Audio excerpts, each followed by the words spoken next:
to A Well-Designed Business. My name is LuAnn, and I'm so glad you found this podcast. Together with my husband Vince and our partner Bill, we have grown our company WindowWorks from the ground up. So I know and I understand the challenges you face in running your interior design business. I also know that your talent alone isn't enough to ensure your success. So on this podcast, we talk about strategies and practical steps to help you grow your business. But make no mistake about it, we have our share of fun here too, mixed in with those aha moments that I love so much. This isn't fluff. Nobody has time for that. Whether you are a new interior designer or a seasoned designer, I am here to help you create and to manage the kind of interior design firm that you dream of. It's straight talk and it's action. Are you ready? Let's get started. Hi, welcome to A Well-Designed Business. Today, my guest is Leia Ward of LTW Design, a New York-based award-winning staging design firm specializing in luxury properties. Named one of the top 10 luxury stagers in the country, Leia and her team have staged the most exclusive homes in the Northeast, ranging from $1 million to $20 million properties, including the residence of Bruce Willis and Emma Heming.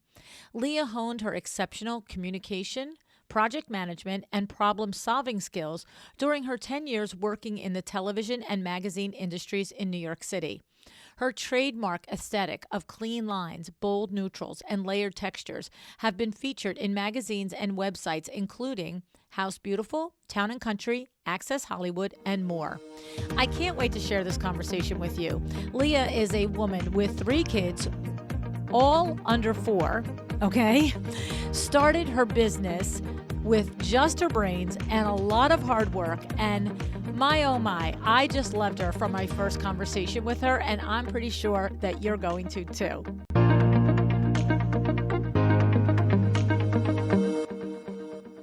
Hi, Leia. Thanks so much for joining me on A Well-Designed Business today. Hi, LuAnn. How are you? I am really looking forward to this, Leia. I'm going to just share with everybody that this is like our 90th hour talking and we'll finally hit record. We did. We happened to hit it off on the pre-interview, and it turned into like an hour or 2 long conversation, right? So we're doing this again. I love it. I love it. Oh, my goodness. So much fun. So here's the thing. We are going to talk some business now. Yes, let's get to it. Let's do it. Here's the sentence that had me at hello. The had me at hello sentence in the pitch. It says, Leia has turned an idea in her head to a 7-figure company in just 4 years with no investors, no degree in business, while having a family with 3 children. And I'm like, okay. It sounds like magic, right? Right? Like, yeah. and 3 little kids, right? All Very under little. the age of 9. I like, mean, so at the time under the age of 4. So it's not magic. It's exhausting and a lot of hard work. yeah, But I mean, that's crazy. So that's a whole other part, raising the 3 children while doing this. But what I'm curious is that right there that had an idea in your head for a company. Take me to what was the idea? Where did it come from? Why did you have the idea in your head, Leia? Sure. So, make a long story short, I used to live in New York City, and when I came up here and had the babies, I stopped commuting down, and so we ended up buying a house, and we renovated there was a big barn on the property, and we renovated it into the main house and kept the older original house into a guest house. And so it was just this whole project, and I had no idea what I was doing, but I always had an eye for visual space. Like even when I was in high school or middle school and I was at the dentist waiting in the lobby, I'd look around and think, this would be such a nicer waiting experience if they just put like a floor lamp there and change the seating arrangement. And like, how come no one notices this? Like these people work here every day and they don't want to, paint that wall or, so it's always like a constant in my life. I just never really knew or thought of turning it into something. And so through the process of doing the renovation, I really, it kind of inspired me, and I realized I had a knack for it. But I had a 4-year-old, a 2-year-old, and I think my youngest was 9 months old. Oh And my God. so commuting down to the city and going back to full-time school and all that wasn't really at the top of the list. But I knew I had a knack for it. And my father was actually the one who said, you should go into staging. And I thought, that sounds great, but what is the business model? How do you make money doing that? I don't even understand how that would work. Mm. And there it goes. That's it. Give me something that I, am curious about, and I will go to the end of the earth to figure it out, make it into something. I kind of am like all or nothing. So every night after that, researching, put the kids to bed, researching till 2, 3 in the morning, how to do it, courses to take, business models, how you charge, all just to kind of, I guess, educate myself on all the possibilities. And then I signed up for a course, and I educated myself, and all the marketing and how to run a business and all that good stuff.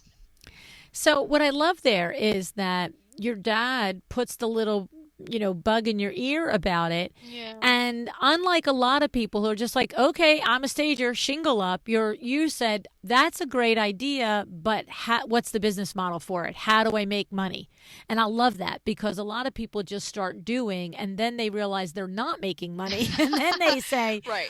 How do you do this and make money? Right. Well, right, exactly. And, I have no time to waste, right? I've got a 4-year-old, a 2-year-old, and, a bottle in my hand every day, home, every day. I was home full time for 5 years with the kids when they were little. And my husband worked in New York City every day, so I didn't really have the luxury of leisurely time. So I figured, if I'm going to stay up at night and I'm going to do this, I'm going to learn how to do it, so that it's successful, and so that it's something I could really be proud of, and something that is a reflection of me, the aesthetic that I like, and all the hard work I'm going to put into it. And, I thought I knew what I was doing. I had no idea what I was doing. You learn as you go, and Right. And that's the best, best hands-on education. But the course that I took, it was months, and I was up every night, on the computer, because it was the only time I could do it, till 2 or 3 a.m.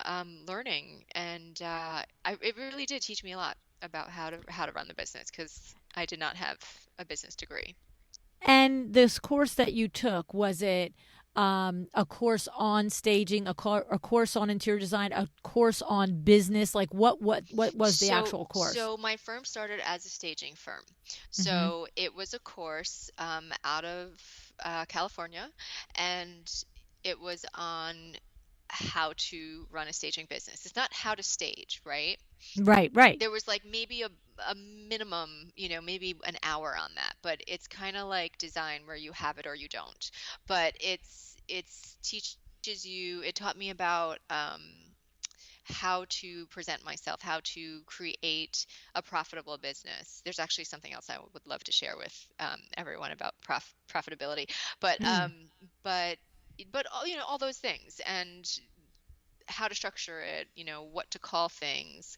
And there are different ways. You can be a stager that just does consultations, and it's just, money in, that's it, all profit. Or you can do what I do, which the teacher was actually like, I'm warning you, this is like, everyone wants to do this luxury vacant stagings, but it's front loaded. You have to buy this furniture, and then you have to store it somewhere. So you're spending all this money. And she, was very clear that there were a lot of people who would go and, open these credit cards and get investors and spend this money. And then 2, 3 years later, they're out of business. And so, I didn't have investors. I didn't have anything. I had no money. I was home for 5 years, and I wasn't going to say, hey, to my husband, can you give me like 50K or 100K so I could buy some furniture? I've got this great idea. I would not want to do that. So it was like, okay, if I'm going to do this, I'm going to reinvest everything back in. So for the first 2 years, I didn't take anything. I mean, I was working like 50, 60 hours a week, and my bank account was still the same as before I started, because any money I made, okay, well, I got to go buy furniture. Okay. Got to go buy this, running the business. I mean, I couldn't even afford a web designer. I had to Google how to design a website at night, and then learn how to code and build my own website in the beginning. That's insane. Yeah. That's insane. It's the level of insanity you have when you're so excited, right, about starting this thing, that you feel really good about. I mean, now of course I have people that do that stuff, but it was really wearing every single hat. I mean, the first Mm. job I got, I yeah, the developer was like, "You have furniture?" Yes. I had nothing. You have a warehouse? Yes. Yes, of Great. Can you course. stage this, $5 million house next week? Yes. Absolutely. Yes.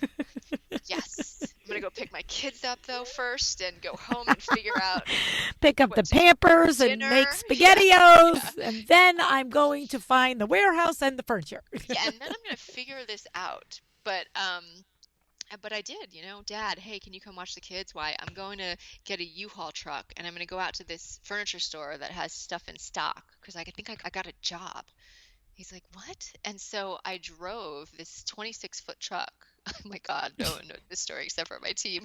I drove this 26-foot truck like 8 in the morning, pouring rain on this highway out to this, store. And then I look and like sirens, cops just behind me and pulling me over on the speaker, like, pull over, you and the U-Haul. And I pull over. I'm the daughter of a police officer, so I, of course, felt like I was really in trouble and did something really wrong, and so start crying. He's like, "You can't be on this road. There's no trucks on this highway. This is you almost took out the overpass. I've been following you for 2 miles." And I'm like, tears. "I'm sorry. I got a job. I've got babies at home. I'm just trying to go get some furniture. Like, I don't know where I am." So, it Oh definitely. my God. That definitely Oh my happened. God. That definitely That's happened. hysterical. Oh Yeah. my God, that's hysterical. I can laugh about it now, but it was a little it was a little stressful at the time. And so what did you do? Did I miss it I'm visualizing this scene, Oh but my so did I gosh. miss how did you pay for So the furniture? Did you just put it on a credit card? I Like I did. don't know if I missed that part. Yeah, I did. I did. You I mean, did. I You had no put it. other choice. I'm like, okay, I'm Yeah, gonna okay. charge, and the thing is where I am, there weren't many stagers. There were like one or two at the level where I wanted to come in at. And, it's not, I would be their competition. So it's not like they were taking me under their wing saying like, well, this is what you charge and this is what you do. So I really just um, came up with a number that sounded like a big number to me or a good number, but it's my first time, and so obviously it was like way under market value.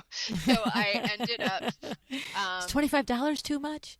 yeah, so I think I charged like $6,000 when it should have been like, $30,000. You know what I mean? It was way Wow. under. Yes. um Yeah. but for me, looking back, it's the best thing I did because it's like Mm. brand equity, right? It was my first job. It was in magazines. Like I came on the scene in a luxury home. So it kind of set the standard for all the stuff that I was striving for. So it was yeah, but after the job I ended up with a balance on my credit card that I owed.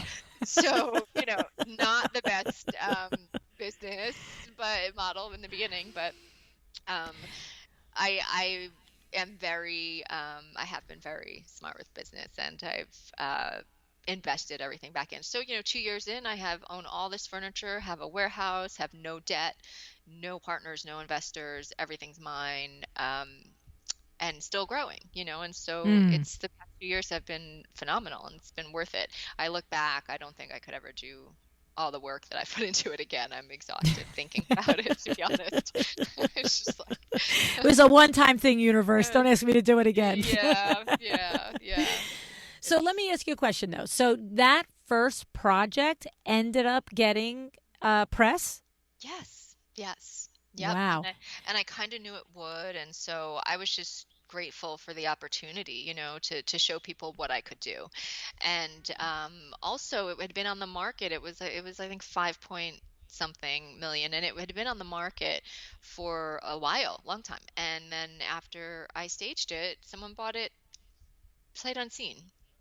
Wow. Just on like a So FaceTime video. They, from the West Coast, they loved it, they saw it, and so, I know there's value to staging. I mean, now I have statistics and proof, to back me up. But in the beginning, I also knew, um, without having the experience, I just knew, that there's value to it.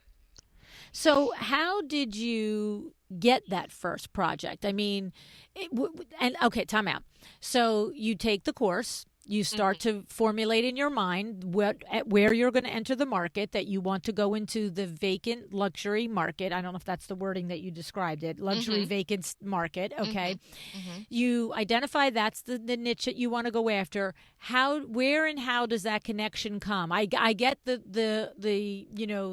I've got it, that you, Okay. when they said, can you do it? You said yes, but where did you meet that and to get that opportunity? Do we really want to like go there? I think if it's beneficial for listeners, I'd love to share. It's Yeah, so no, because I so know that's what people are thinking. Like, yeah, okay, how great, did it your first happen? job was a $5 million house, and you knew it was going to be in a press. But how did you get that Okay, contact? so how did that happen? So that was my first luxury vacant. My actual first job was one before that.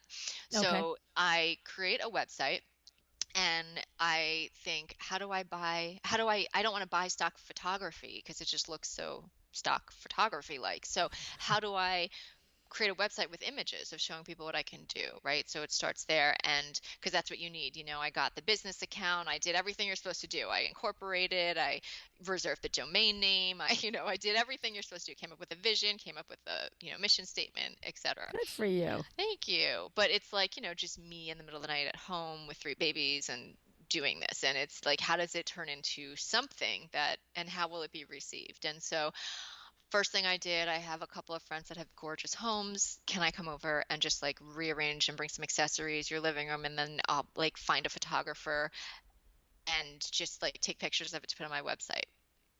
Sure, come over. I'm not home, I'm taking the kids out. Sure, go do my living room. So I did that, did my parents' house. Like I did a couple homes of just, sweat equity, and Mm-hmm. then put them on the website. And then put the website out there, got a business line, did the whole thing, and then just kind of sat. And about 2, 3 weeks later, I'm on pickup line at my kids' school, picking up the two little ones from, preschool, and I've got the other one in the car seat. And my business line rings. And I panic and I look at my son and I'm like, shh, don't, shh, like, don't make a sound. And it's like everything I trained for. Hi, this is Leah, like LTW Design, just the first time doing all that. And she's just this woman, this lovely woman in a couple towns over, had a 2 point something million-dollar house and saw my website. I mean, I thought it was a joke. I thought it was one of my friends just kind of testing me. And then next thing you know, I'm, actually putting into action the things that I learned. And and I did her house, and it was so good that she loved it so much. Like I transformed it. We took all the furniture out, we repainted everything, we bought all new we did all new furniture. She actually purchased the furniture. It was like different. She wanted to do that. So it transformed the house. And then her realtor met me and recommended me to this other project. So it's just networking. Someone saw my Wow. work, networked, and it's just, I really believe in, if you just do, like if you don't get caught up in the how and you continue to act and you have like the end game in mind, you're kind of like manifesting things, and you can't worry about the how, right? Because it's just the Mm-hmm. universe kind of opens things up. I mean, I could have never have guessed, like when I was taking this course, that someone would see a website if I made it, if I called my friends to do you can't think of all Mm-hmm. that Mm-hmm. stuff. I just knew what I wanted to do and just really, it sounds silly, but I just really believed that No, no, it no, would no. be It doesn't sound received, silly. and Yes. and just kept working. You just keep working, keep going, and each job, it's not like, oh, I did this. This is great. Pat myself on the back. No, it's like, okay, I did that. Great. It's done. What's next? How can I be better Mm-hmm. for the next one? How can I improve? I mean, even to this day, we've done, so many properties now, and um, some, celebrities or athletes or, just high profile people as our clients. And it's great, but it's, all projects are projects. And it's like, I just want to give everyone, every project, I tell the team, this is our favorite project right now. We're going to give it our all. And then everyone's happy, it's done. And then we're going to go to the next project. Mm. Um, Mm-hmm. yeah, you just, I guess, never want to get too complacent. Mm. Well, I think that the key in there is that there's two things that I feel that you did that were critical to put you where you are now from starting at ground zero. Number one, you decided the niche that you wanted to be in. And then you had the courage to go to that niche first. So for example, I could imagine that there are probably colleagues of yours out there that have been in a similar situation, know that they want to be a stager or a designer, and said, but I've got to work myself up to the luxury market. So let me stage regular houses, 2,000 square foot houses for regular people in suburbia that are trying to sell their house. Or I'm going right for the market that I want. And even though you had an instructor that explained to you that that was probably the toughest market to break into, that you still did it anyway, because if you had spent 3 to 5 years creating projects in the lower level market, you still eventually, in order to get to the luxury market, would have had to have done a luxury stage in order to attract that client. Like you just, the person that wants to hire a luxury vacant stager is not looking at the stagers that are necessarily doing the regular jobs, right? I mean, they're looking for a different thing. And so I think that, and then when you say you did the rearranging and the staging in your parents' and your friends' homes. So I'm assuming that they had homes that were more towards that luxury look. Otherwise, those pictures would not have attracted that first $2.5 million client, right?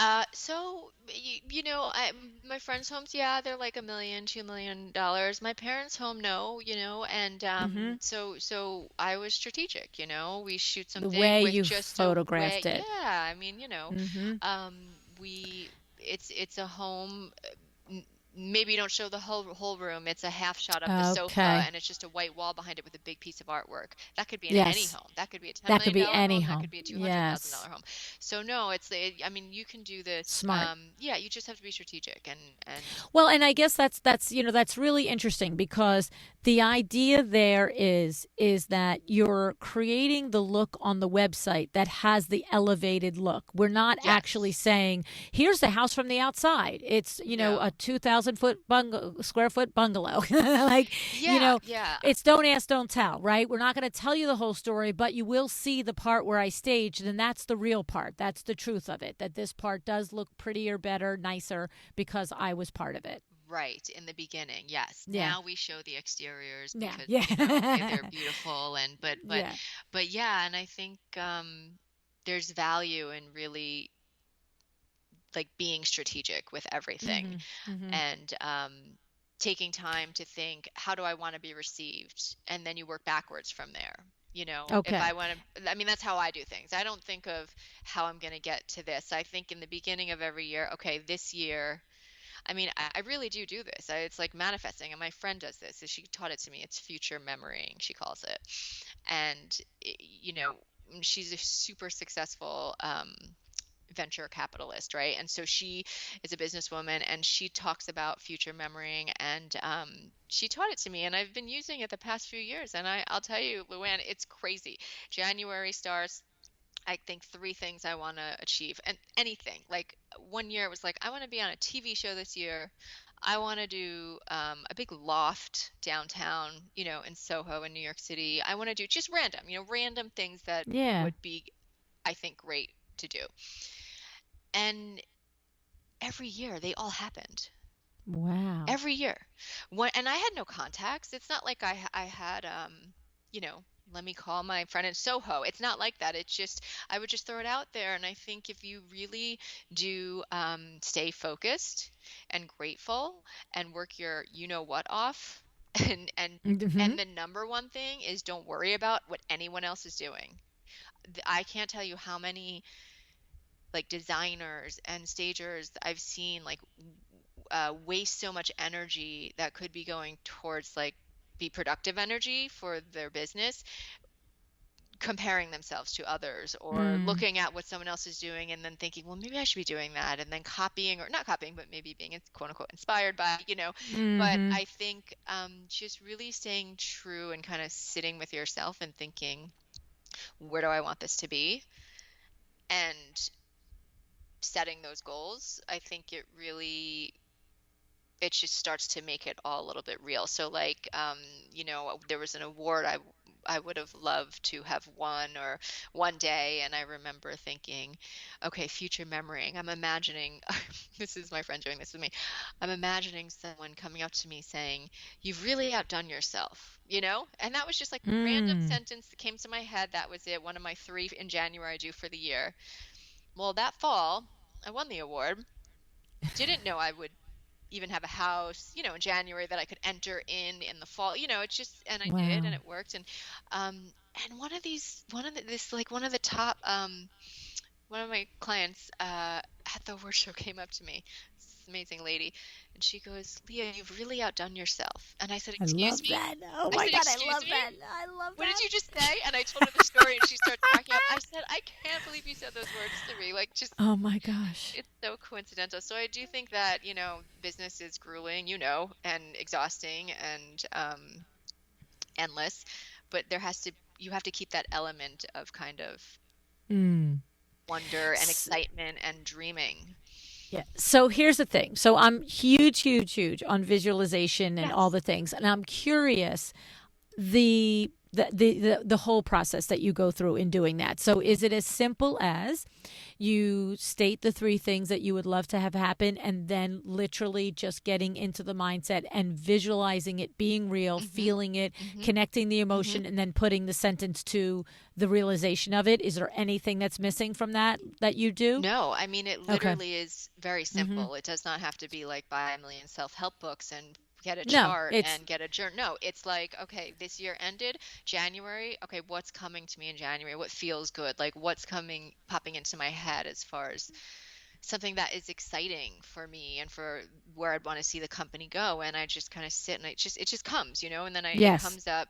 Like one year it was like profit and there were three P's. I can't remember, profit and this and that and everything. It all happened. And I think though it's not like you just say it and sit and it magically happens. I think that in saying it, you then are open to it, and then also being grateful every day, like just taking everything as it comes. I think like going to clients every day, Mhm. kids at school, I'm in my car going to meet the team or going to the warehouse or going to clients. I'm just like always saying it's like a mantra or whatever you want to call it, but I'm just like, I'm so grateful that I've built this and that today this is what I'm doing. I get to Mhm. go and meet these people and hear about their new project, whether they hire me or not. Yes. I don't know, but this is great. Yeah. And I think when you bring that or you feel or you kind of live that all the time, you give that off too, right? It's just a good Right. energy, and I think it's good for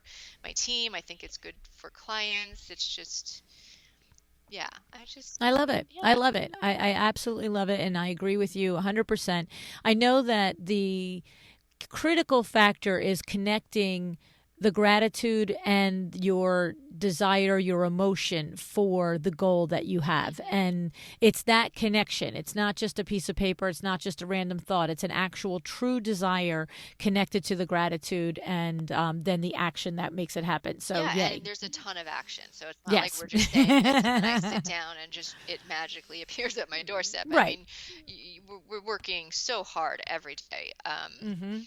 Every It's almost like having a little it's almost like having a little bit of a what's the word I want, like a it's fine-tuned direction on your mission. So if you have yes. your mission and your vision for what your company is and who you are and how you run it, that's the overall guiding. But then each year you can pick one, two, or three things that are like, this is where we're living this mission this year, this is the direction Yes. that we're going in this and manifesting this mission this year through these goals, Right, right? right. Yeah. And then the daily work, the daily Hmm. grind of things, while it's happening, it's kind of exciting because it's like, well, because there's a possibility and there's a dream Hmm. for this year, there's a Hmm. there's a goal. And so all Right. this kind of minutia, non-glamorous work, could Contributes, and you know possibly you're, lead to yeah, that. And that's that's right. exciting. And maybe it That's won't, right. but I mean, the possibility is enough to be exciting while you're doing Hmm. that. daily stuff. Yep. So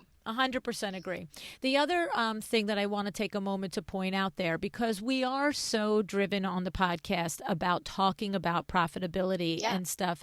And I know we're going to talk about that, you and I as well, but I want to go back to just not gloss over, because when our colleagues are in the position that they're starting out and they hear the consistent refrain on the show to be profitable, it's not a hobby, you got to make sure you're paying yourself, you're making money.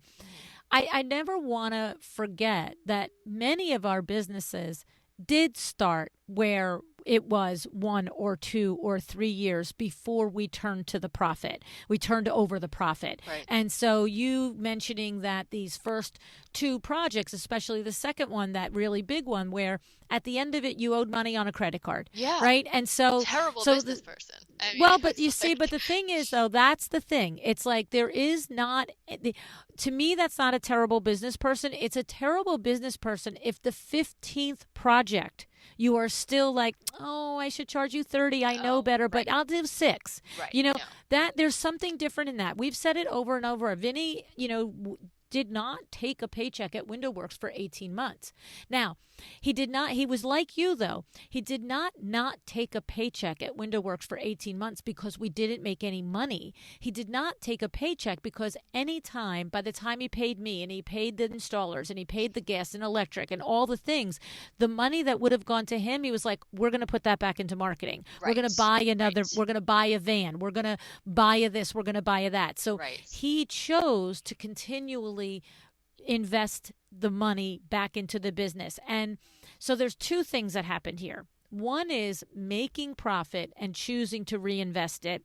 The other is having those first couple of jobs that really weren't profitable, but like we call it marketing dollars, right? So you ended up with that's what I look at it as, and it kind of launched the business as well. Exactly. So and I just like that clarification because I've been at live events and people are like, well, I didn't make any money, but I invested it in a website and I invested it in this. And I'm like, that's good. You made money. You just chose to spend it. Right. So I chose to reinvest any money that I made back into the business because I had to build it. I didn't want to have credit card debt. So if I made X amount of dollars on projects, 2 months in, well, guess what? It's going to buy marketing materials, brochures, business cards. I'll invest it into, some more furniture inventory, so I always chose to invest it back in. I guess I could have taken it, but to me that would have felt irresponsible because my business wasn't at where I wanted it to be. So to pay myself felt like I was strapping and you the obviously had the ability because obviously your husband's income was providing for the SpaghettiOs and the Pampers, right? So yes, and that is something, right? I mean, that is definitely that would definitely well, and Vinny had helped. Another company and a full-time job that's provided that stuff so he could invest. I mean, it's one way or another. Figure it out, and whatever it is. And so I guess that what it is mostly sometimes colleagues will hear the shows and be confused about when to pull the trigger. Yes, and make the money, spend the money, do the different things. And I'm always like, you can't be afraid to invest in the launch of your business. Now, if you are the sole supporter and you have to buy SpaghettiOs and Pampers, well then they're going to come smart. first. Yeah, you have to, absolutely. Like if I was a single mom and I had 3 kids and I had this idea, possibly you probably wouldn't have run up a credit card debt to get it going. Exactly. I probably would have started maybe with just consultations and things that are profitable and don't require, an this monthly nut. This investment. So it's whatever works for you. I think obviously being smart about it. But I think if you are in a position, to try something, you got to try it, right? Yeah. I mean, that's just well, how I mean, that is the common denominator, is that having the idea, doing the research, figuring out the business model, and having the courage to do it, that's the common denominator. How it happens on the back end with the money, needs to be personal and needs to be smart, but it still requires the decision to I'm going to do this. This is a good idea. And I'm going to figure this out. That's where we're all have, that's, the playing field field is leveled. Like, how hard are you going to work? I'm going to show you how hard I'm going to work. So, Yeah, what are you going to do? and when it gets hard, that's when you have to work harder, and that's just Mm. what I learned, and that's like how just kind of how I'm programmed. I mean, it would have been so easy to be like, this is just too much. I mean, this is not, what am I doing? This is work. I mean, I've got like furniture everywhere and like this is exhausting and it looks super glamorous, the presentation and final product, but a lot of it behind the scenes is not glamorous at all. And Right. so, I mean, I love it, but it's not glamorous. And so I think you just have to be, I'm just the kind of person where if I'm going to do it, I'm not going to try it and see. Right. I'm going to like go all in and try and do my best. I'm not going to just like put my toes in and just see how it goes and then maybe do a little more. I'm like, no, I'm going to do it, go all in. So if it doesn't work, at You least can I look in the mirror. know Yeah. that I like did all that I could. Mm-hmm. It's not like, it's just it's my personality though. I mean, Mm-hmm. everybody's different and you have to do what works best for you, but for me that's I guess how it was built so fast and grew really fast. Definitely, definitely. So now we're fast forward. We're 4 years later, 7-figure business, Bruce Willis and other celebrities have been your clients, all the things, right? Yeah. What are some of the things that stick out as something that you would share as an insight that maybe took you by surprise, that you said, I learned this and this is a critical thing that I have to keep reminding myself to do in order to be profitable, or to whatever the end of the sentence is, something that you can share that was maybe a surprise lesson that you learned the hard way, or just something that you resisted and you finally said, okay, I'll tell you. For me, to get you thinking, Yeah, I'm like for trying to think. me, yeah. So for me, my husband is a huge systems guy, Hmm. right? And so I come and start working in window works. I'm 20 years old, and I am not a systems person, but I'm smart and I'm clever and I'm fast and I'm quick tongued, and I can sell Hmm. you a glass of water as you're sitting in the middle of a lake, like like I can, right? And so I was always like, I'll sell this. You figure it out on the other side. He's like, no, sweetie, you're going to sell this and then you're going to do this and this and this and this. And I'm like, yeah, but I'm going to sell another one and you do those things. Okay, He's I like, can think of no. something. Okay. Okay, Yeah, good. yeah. I was wondering what could okay. I think something I learned is not to hand things off that you're afraid of. So, for example, for me, bookkeeping is like not my language. I'm Mm, like the visionary, I'm branding, I'm creative, I'm, you know, team leader, that kind of thing, collaborative, but like numbers and looking through invoices and double reconciling that to me is pain. It's pain. So I just easily hired a bookkeeper, handed everything to the bookkeeper, and then my accountant would call and ask a question and I don't know, call my bookkeeper, and I didn't. And then I realized, like, you know what, I need to know what's going on, I have to, there's yes. value to me in being able to like understand everything, even though it's painful and not at all Mm, anything I want to be doing. So I actually started meeting with my bookkeeper like twice a month, and going through everything. And she actually taught me everything she did. Not that I need to do it myself, but just so that I understand. And my accountant, I just actually had a meeting with her this morning. She's amazing. And she's like, Leah, you took the time to educate yourself. Most people don't do that. And it was painful. She's telling me like these things, and I'm like, what is that? What is that? What does that mean? What is that?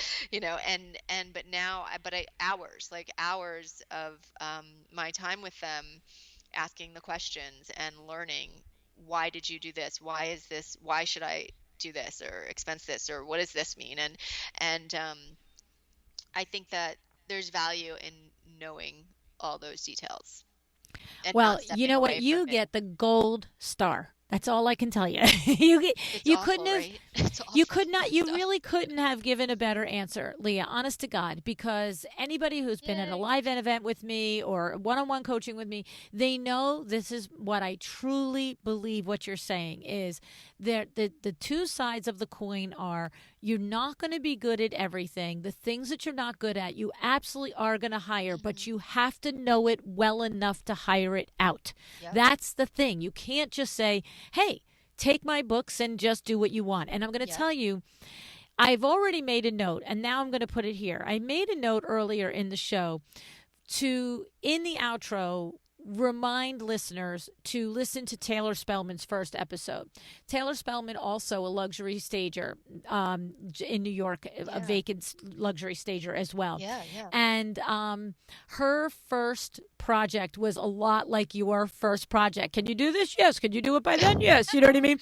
And I was like, you got to tell them to go listen to this if you hadn't heard it. But what's so funny is Taylor's second show on the podcast was when she literally bared her soul and told all of us how that she had been ripped off for hundreds of thousands of dollars because she trusted bookkeepers and accountants, Oh. and literally was like a second from going out of business, Oh my and had no gosh. idea until she dug into it how Yeah. bad it was. Yeah. And so No, this is the I thing. I love it. literally am like, I do all the moving of the money. Like easily I have Hmm. a payroll company and they do the payroll, but no, I do it. Like I can Yep. call them and say, okay, move this, do that. I go in because I've learned, I go in, I move everything. I know what Good this for tax you. is, I know what this tax is, I know what this is, and I learned that from Oprah. Oprah Winfrey. Did you? Yeah, I remember she said, I remember something happened. She started having other people sign her checks at one point, Mm. and something happened and it got away from her. And now she said she takes the time to sign every single check so she knows everything Mm. that's going out.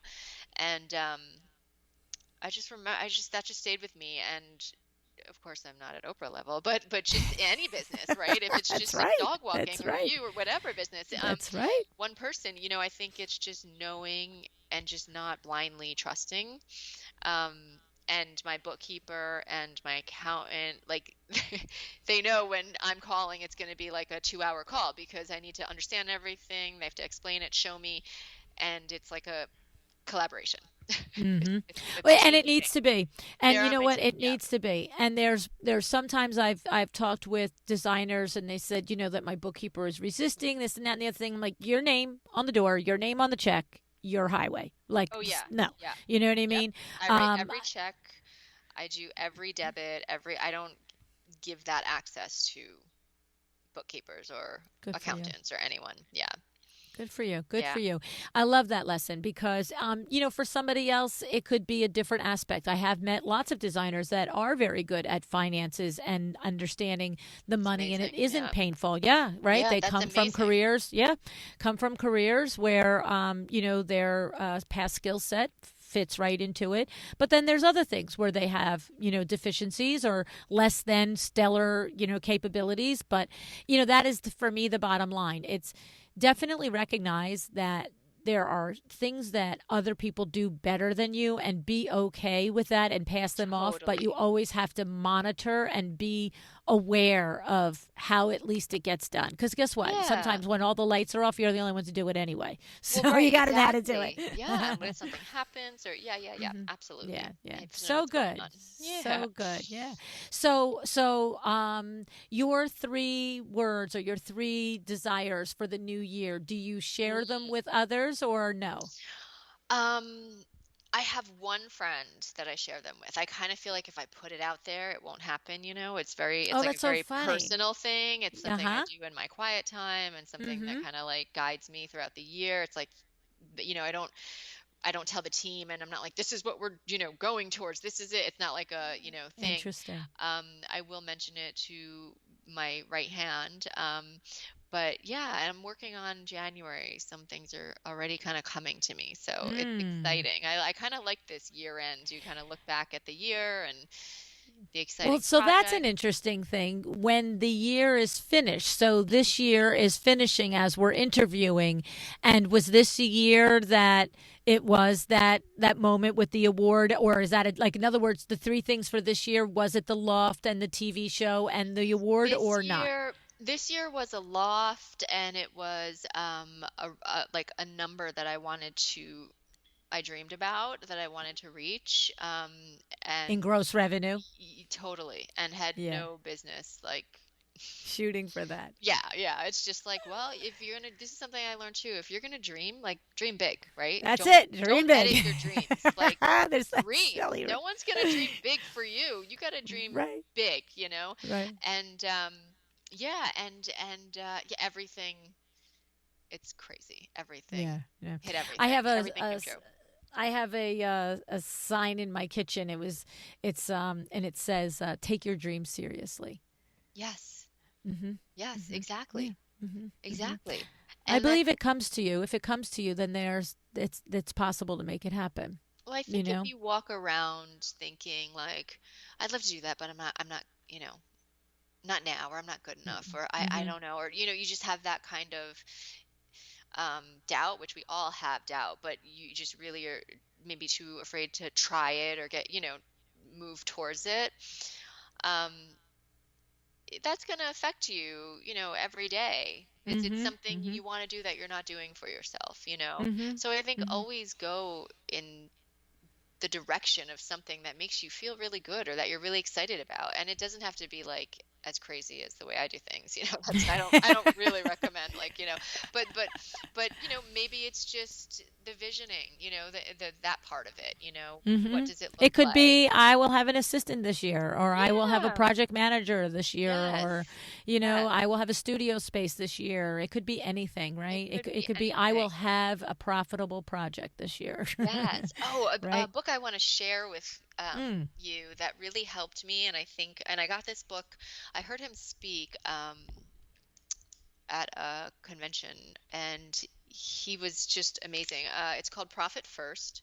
Oh, Mike. Yes, Mike. Mike So McAllowitz. exactly, Yes. McAllowitz. Yes, yes, Yes. he's the best. And Uh, I mean, I heard him and kind of met him 2 years in, and just could not wait to get home and just open the bank accounts and restructure how I I was doing. know. I And I know, was like, right? okay, this one. So I've got like now 6 bank accounts, right? The way Yes. he does things. But you know what? I've been doing it that way, and it's been amazing. It's just been great. And so I recommend that book for anyone in business. Yeah. Well, and I have to say, particularly for the interior design and the stager's business model, Mike's philosophy on it is, I think it's a valuable philosophy for any business, but particularly for the designer and the stager model because of that element of, you take $100,000 deposit and Yeah. $65,000 is going to be in cost of goods. So what are we Yeah. having that in our bank account for? Like, why are we even tempting ourselves with that and Right. thinking things are rosy? Let's just move that over to the To that product, account so it lives exactly. there so Pull we the don't think we tax can right use it out, to move get a that cup of over there. coffee. Yeah, Yeah. exactly. And then let's realize that of that 100K, we have 15 to go into our operating account. Yes. Yeah, we Exactly, pulled the the tax operational out, we expenses pulled the account. Yeah. delivery and the Yeah, product oh out, my right? God. The destaging Yes. account, the operational expenses account, the Yes. taxes account,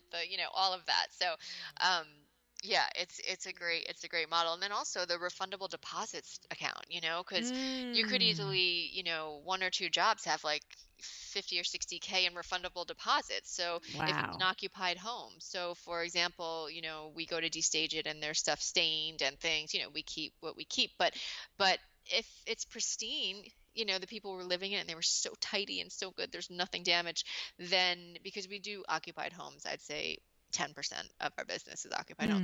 Mm. Um, then we give them, of course, their deposit back, and so that's money that has to be Oh, set aside. you You can't definitely look at can't that be thinking number and that's yours. think it's like your Let's gross go to the income. Bahamas. Yeah, no, not at all. It's gotta, yeah, that's a Yeah. to be determined income. So Right, right, right, right. So good.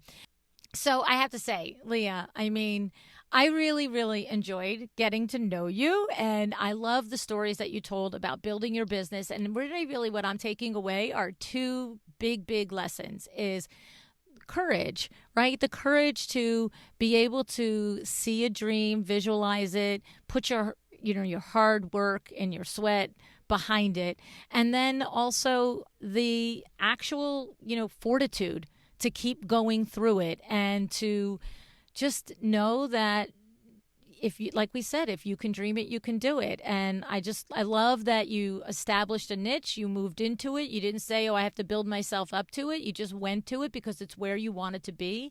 And I think it's great advice for those of us that put our sights on something and just say, yeah, why not me? Let me do that, right? Yeah, I think you just have to believe in yourself. Mm, You do.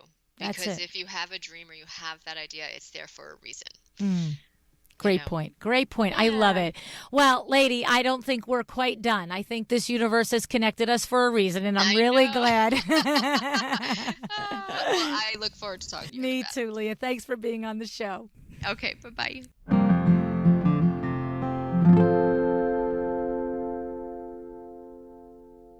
You have to just love the U-Haul story. Am I right? Right? It's the perfect example of the insane things that we have to do when we're getting started out in business, right? Looking back, we laugh at ourselves and wonder how we ever managed to do those things. The gutsy moves, the late nights, the doing the impossible in spite of everything else we have going on in our lives. But that's what it takes. It takes doing the thing that no one else is willing to do. It's constantly pushing boundaries, going beyond our comfort zone, not letting ourselves think of what can't happen, but what we can do to make it happen, right? Leah has that fighting spirit that makes for a successful entrepreneur. She could have easily called it quits, drenched in tears on the side of the highway, but she started that U-Haul up again and kept on going instead of listening to those crazy voices in her head saying, "What are you doing? This is crazy. Just go home. It's not going to work." What I thought was amazing is the first question she asked herself when her dad recommended she try staging. The first thing that came to her mind was, what is the business model for staging? She had no idea, but she was curious, and so she set to learning everything she could. While others might have started with classes in staging or color theory, which is not a bad thing too, right? She instead went right on to figuring out the business. I love that. She invested in herself. She took that course. And that strong business foundation shaped her rapid growth. It gave her the confidence to hit the ground running when that first client called her on that business line, right? She told herself, she said to us, okay, here we go. This is what I trained for. Okay. And I have to say, if you are a designer interested in home staging, right? In addition to this show, we've had other shows on home staging. First of all, Shauna Lynn Simon has been on the show, Marianne Cherico, as well as the team at Johann May.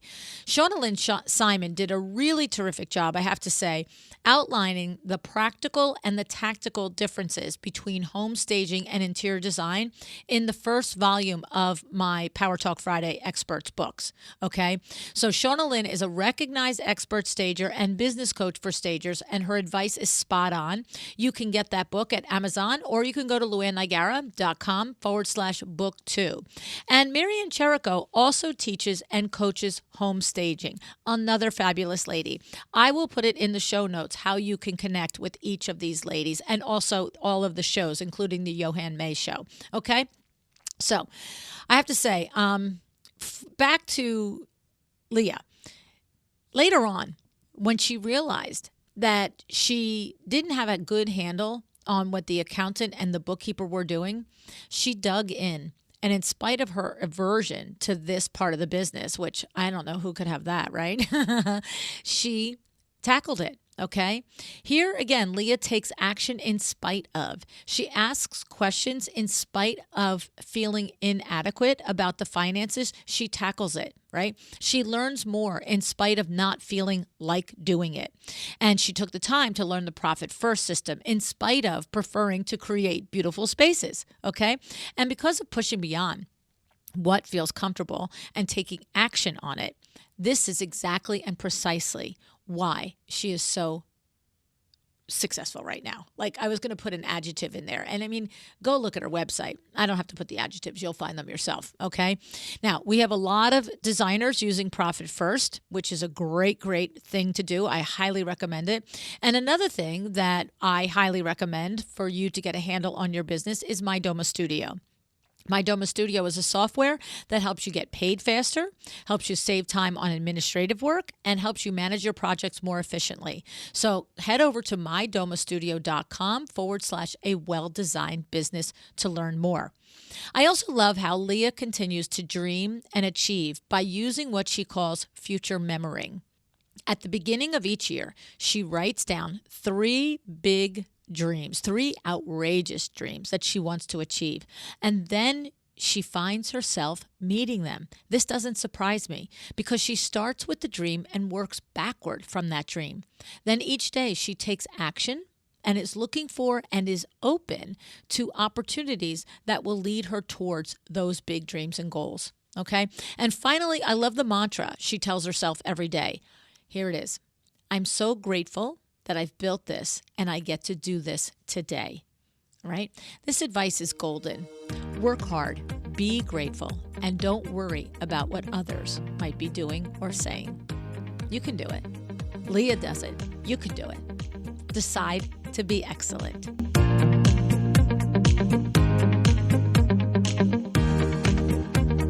Thank you so much for joining me again today. This podcast is a production of WindowWorks, your resource for custom window treatments and awnings. To learn how we can help you on your next interior design project, go to www.windowworks-nj.com. And if you're interested in working with me on your business, either through masterminds or one-on-one coaching, or you want to know how to get my book, The Making of a Well-Designed Business, or you just want to know what's going on in the podcast land and where I'm going to be, all of that is found at LuAnnNigara.com. Thank you so much. Have an excellent day.